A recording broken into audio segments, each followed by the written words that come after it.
तो विपक्ष का सशक्त होना बहुत जरूरी है एक स्वस्थ पार्लियामेंट्री सिस्टम के लिए। एक दिन के लिए सस्पेंड कर दें, 2 दिन के लिए सस्पेंड कर दें, सत्र भर के लिए नहीं किसी को सस्पेंड किया जाता। स्पीकर होता है वो किसी दल का नहीं माना जाता, उसको ये माना जाता है कि निष्पक्ष काम करेगा। डेमोक्रेसी में विपक्ष नहीं होगा तो फिर सांसद चुनने का क्या मतलब है? 10,000 करोड़ की पार्लियामेंट बनाने का क्या मतलब है? नमस्कार दोस्तों, इस समय संसद का शीतकालीन सत्र चल रहा है और इसमें देखा जाए कि 100 सांसदों को निलंबित कर दिया गया है। और ऐसे में इस पे हमारे साथ चर्चा करने के लिए वरिष्ठ पत्रकार हैं टाइम्स ऑफ इंडिया के doctor SP Tripathi ji. Sir, आपका बहुत बहुत स्वागत है। और सर, मैं ये जानना चाहूँगी, जो ये निलंबन की प्रक्रिया है, ये थमेगी कि नहीं और किस लिए ये विपक्षी दलों का निलंबन हो रहा है? शायद ये जल्दी से लिया गया निर्णय है। हमने जो पार्लियामेंट्री सिस्टम अडॉप्ट किया है इसको ब्रिटेन से किया है। ब्रिटेन का ये प्रिंसिपल है, उसके गेट पर ही लिखा हुआ है पार्लियामेंट के, कि हम आपके विचारों से सहमत नहीं हो सकते लेकिन आपको बोलने की पूरी आज़ादी है। तो पार्लियामेंट्री सिस्टम में है कि विपक्ष को भी बोलने की पूरी आज़ादी होनी चाहिए, भले सत्ता पक्ष उससे सहमत हो कि चाहे ना हो। अब इसमें शायद और भी ऑप्शन थे जिसको जो स्पीकर को अडॉप्ट करना चाहिए था, सभापति महोदय करना चाहिए था।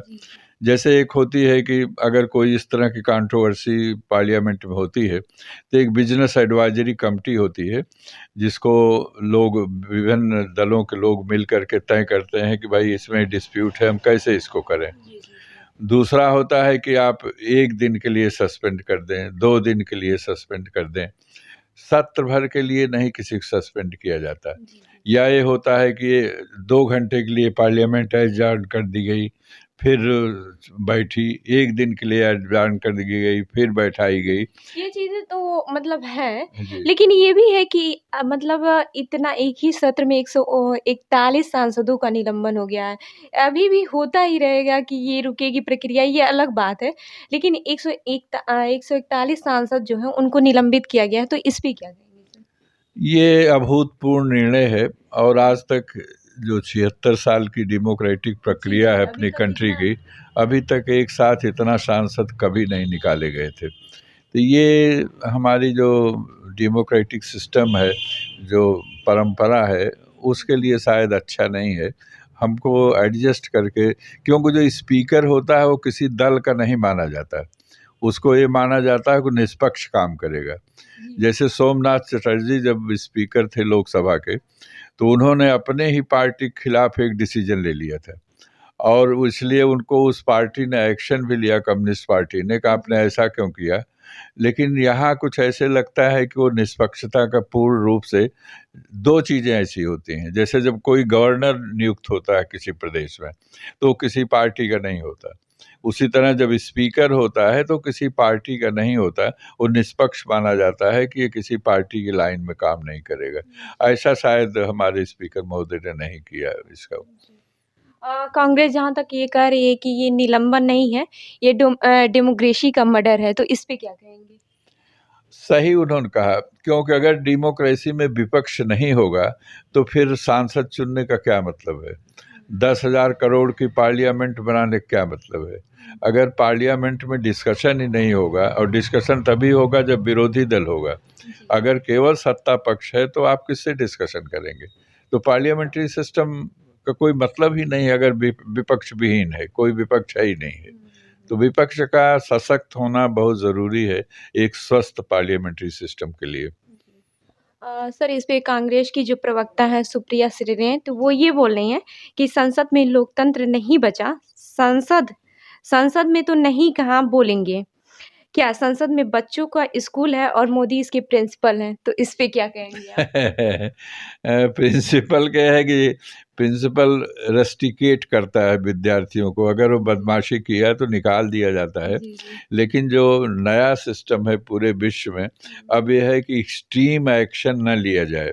प्रिंसिपल भी नहीं लेता है कि आप तुरंत उसको आप सुधारिए, अगर उस लड़के में कोई गलती है तो बजाय इसको कि आप एक्सपेल कर दीजिए, स्कूल से निकाल दीजिए, उसका यह है कि आप सुधारिए। पुराना सिस्टम है जहाँ पर प्रिंसिपल लड़के को सीधा स्कूल से बाहर निकाल देता था। नहीं, वो तो ठीक है, लेकिन सुप्रिया श्रीनेत ये भी कह रही हैं जो ये सांसद हो, अगर सांसद मतलब संसद में नहीं बोलेंगे तो फिर वो बोलेंगे कहाँ? कहाँ तो ये बोले, चीज़ें कहाँ, हैं। वही बात है कि वो बिना सांसद के संसद का कोई मतलब ही नहीं है, जी। चुनाव का कोई मतलब ही नहीं है, और वो संसद भवन का कोई मतलब ही नहीं है। अगर डिस्कशन ही नहीं होगा तो इतना कॉस्टली बनवाने के संसद भवन की क्या ज़रूरत है? कोई चुनाव की ज़रूरत नहीं है। तो आप विरोधी आवाज़ को, जो विपक्ष की आवाज़ है, उसको सत्ता पक्ष को सुनना चाहिए। आप डिसीजन लें, आप बहुमत में हैं, जो चाहेंगे डिसीजन ले लेंगे, लेकिन उसकी कम से कम बात तो सुनिए। वो जो कहता है उसको सुनिए, हो सकता है कुछ अच्छे सजेशन उसमें आवें, अच्छी चीज़ें आवें। और सर यही जो सांसद हैं कांग्रेस के ही हैं ये, और गौरव गोगोई जी, इनका कहना है कि जनता देख रही है कि कैसे संसद में बुलडोजर चलाया जा रहा है, तो इस पे आप क्या कहेंगे? अब बुलडोज़र का ही मतलब है कि सबको, बुलडोज़र क्या करता है, जैसे वो 2 तरह की डेमोक्रेसी होती है। एक ये है कि हम जब सड़क पर चलता है बुलडोज़र, तो सबको समतल कर देता है, जो सर उठाया है उसको हम सबको बराबर कर देंगे उसको करते हुए।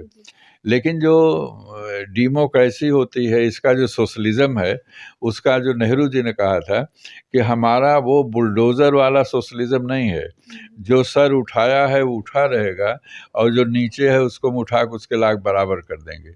लेकिन बुलडोज़र जो ऊँचे है उसको नीचे कर देता है और नीचे वाले के बराबर आ जाता है। तो ये बुलडोज़र सिस्टम सभ्य सोसाइटी के लिए नहीं होता कि आप सबको दबा दीजिए।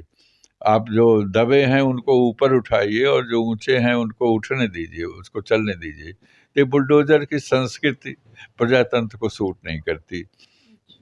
तो इस पे अधीर रंजन गंगोई जी बात कर रहे हैं, जो सांसद हैं कांग्रेस के। वो ये बोल रहे हैं कि संसद की सुरक्षा के लिए सरकार क्या कर रही है? गृह मंत्री रोज़ टीवी पर बयान देते हैं, और वो थोड़ा-सा संसद में आके भी बोल सकते हैं, तो इस पे क्या कहेंगे? असल में अब तक ये परंपरा थी, होता था कि जब पार्लियामेंट चलती थी, उस समय कोई भी प्राइम मिनिस्टर, मिनिस्टर या कोई भी बाहर सदन के बयान नहीं देता था, और वो जो कुछ देना होता था बयान वो संसद के अंदर देता था। और हमारे यहाँ कुछ ऐसी विडंबना है कि संसद चल रही है और हमारा जो प्राइम मिनिस्टर है वो अपनी कॉन्स्टिट्यूएंसी में मीटिंग ले रहा है, टहल रहा है, जो होम मिनिस्टर हो कहीं बोल रहा है। तो इसका मतलब आप उसको सीरियसली लेते ही नहीं कि संसद चल रही है। संसद कितने दिन चलती है? 10 दिन, 5 दिन, 20 दिन। तो उतने दिन तो कम से कम आप संसद में रहिए और देखिए कि क्या डिस्कशन हो रहे हैं। तो आप उसको सीरियसली ले ही नहीं रहे हैं, और आप पार्लियामेंट में बैठते ही नहीं, आप जाते ही नहीं, आप क्षेत्र में घूम रहे हैं। तो ये स्वस्थ परंपरा नहीं है कि आप सीरियसली ले ही नहीं रहे हैं कि संसद में क्या हो रहा है। क्या लगता है सर, जैसे 139 सांसद निलंबित हो गए हैं, तो ये सांसदों का निलंबन की प्रक्रिया जारी रहेगी या फिर यहीं पे रुक जाएगा? अब तो शायद कोई बचा ही नहीं है, बहुत कम बचे ही होंगे विरोधी दल के, और जो बचे होंगे उनका कोई मतलब नहीं है। वो भी शायद हो सकता है कि न जाएं या उसको क्या कर दें, क्योंकि अब उनकी संख्या ही कितनी बची है जो विरोधी दल के हैं। जो विरोधी दल के बचे हैं वो एक तरह से मूक समर्थक हैं सत्ता पक्ष के, नहीं तो ऑलमोस्ट सभी निकाल दिए गए हैं, अब कोई बचा नहीं। जी, ये तो है। हाँ। और जो निलंबित हो चुके हैं, तो क्या लगता है वो शांत बैठेंगे? जहाँ तक ये दिखाई दे रहा है कि संसद के बाहर सांसद जो हैं, वो धरना प्रदर्शन कर रहे हैं, तो इस पे क्या कहेंगे? आज जो मीटिंग हुई है इंडिया अलायंस की, जी, जी। उसमें 22 को डिक्लेयर किया गया है कि पूरे देश भर में प्रोटेस्ट होगा, और उसमें ये सारे जो निलंबित सांसद हैं और जो अलायंस की पार्टियां हैं वो सब भाग लेंगी, और पूरे देश में 22 को होगा। उसके बाद ये लोग कोई रणनीति तय करेंगे कि कैसे प्रोटेस्ट करेंगे, कैसे देखेंगे। तो आगे क्या मतलब प्रक्रिया हो सकती है? जैसे कि आपने अभी तो बता दिया, लेकिन आगे क्या प्रक्रिया हो सकती है? आपके विचार क्या हैं? ये बता दीजिए। अब आगे प्रक्रिया तो यही होगी, कुछ दिनों के बाद संसद स्थगित हो जाएगा और फिर अपने अपने सब इलेक्शन में चले जाएंगे जो लोकसभा का आने वाला अभी है। तो मुश्किल से 3-4 दिन बचे हैं, क्योंकि 19 तारीख है ही, हाँ 22 तारीख को स्थगित मतलब हाँ संसद सत्र खत्म ही हो हाँ जाएगा। बस वही कि अब तो वो फिर दो उसके तीन दिन बाद ऐसे चलेगा, फिर वो बंद हो जाएगा हाँ, और संसद जो है। ज़्यादातर स्थगित जब भी निलंबन हो रहा है तो स्थगित ही हो जा रहा है हाँ सांसद। बिल्कुल, तो पूरा जी। सांसद ही स्थगित हो जाएगा, हुँ। फिर अपने सब इलेक्शन के मूड में चले जाएंगे। जी। तो ये आपने देखा कि ये टाइम्स ऑफ इंडिया के वरिष्ठ पत्रकार डॉक्टर एसपी त्रिपाठी जी थे, और इन्होंने बताया कि अपने विचार रखें कि कैसे जो सांसद निलंबित हुए हैं संसद में, उस पे अपने विचार इन्होंने रखा है। तो ऐसे ही अन्य खबरों के लिए जुड़े रहिए हमारे साथ, तब तक के लिए देखते रहिए। धन्यवाद।